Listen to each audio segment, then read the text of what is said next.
Good evening, everyone. My spirit name is Makanakwe. I'm Turtle Woman, and my given name is Teresa. I'm an Indigenous woman from Cape Town, South Africa. I live in Canada now, and I work with Indigenous communities. Why is social accountability important? I'm going to explore patient and the community perspective.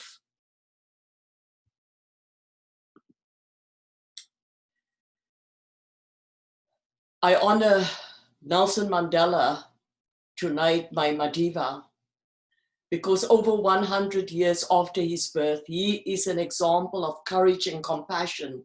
And today he continues to inspire the world with his notion of social accountability. And he said positive change was a gift that he left to all of us and has become a living legacy today because he fought for poverty. He promoted health and he worked for social justice. And for that, he was incarcerated for 27 years.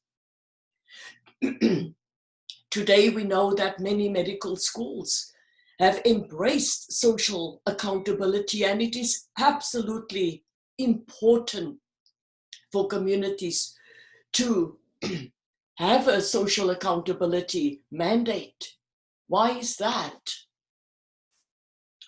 I talked to community elders about social accountability, and their view was they looked at their relational accountability and they equated their relational accountability with social accountability because they said, we are connected to everything and everyone in creation, and all of us are responsible for everything and everyone in creation.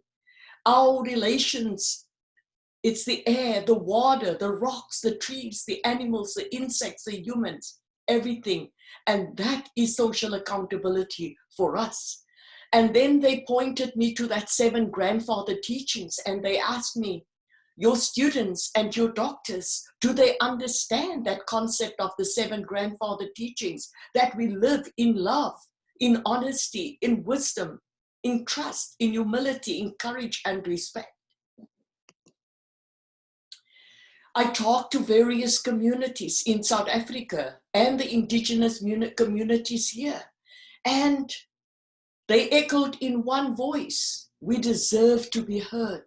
But often people in power do not hear us. We have to be part of that decision-making process so that we make sure that our voices are heard. And how is that done? When we look at institutions and medical schools. And we know that if we want to make things better and if we want to change things, then we have to do it in a different way. And they ask that question again. How does the recipients of care, Teresa, how are they heard? How are communities truly heard? And they said, communities could help and guide institutions and medical schools because we know what we need. And we also know as communities how the social accountability can be achieved. They asked me about the empathy that needs to walk hand in hand with social accountability.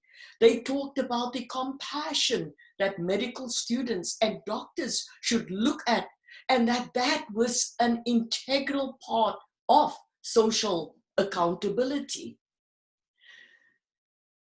They asked me, tell us, Teresa, do the students and the doctors and the healthcare providers, do they know what this Indigenous missing and murdered women and girls, why we have those red dresses hanging out there, why do we celebrate that and put it out there to show people what we have endured?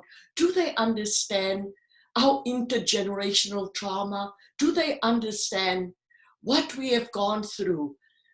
That should be part of social accountability.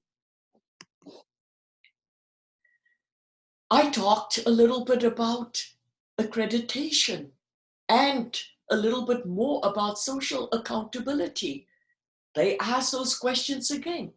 Are you sure our needs are met? You saw what happened during COVID-19 when that huge health gap was exposed again, right? During that rolling out of the vaccinations. The elders ask, tell us, how are medical schools actually held accountable? And when accreditation happen, is that a measure, Teresa? We have a voice. We have a voice. All these communities says, because we bring that richness and that dimension to social accountability through our understanding of what it means to be human and what it means to really care. Our voices as communities and recipients of care must be present.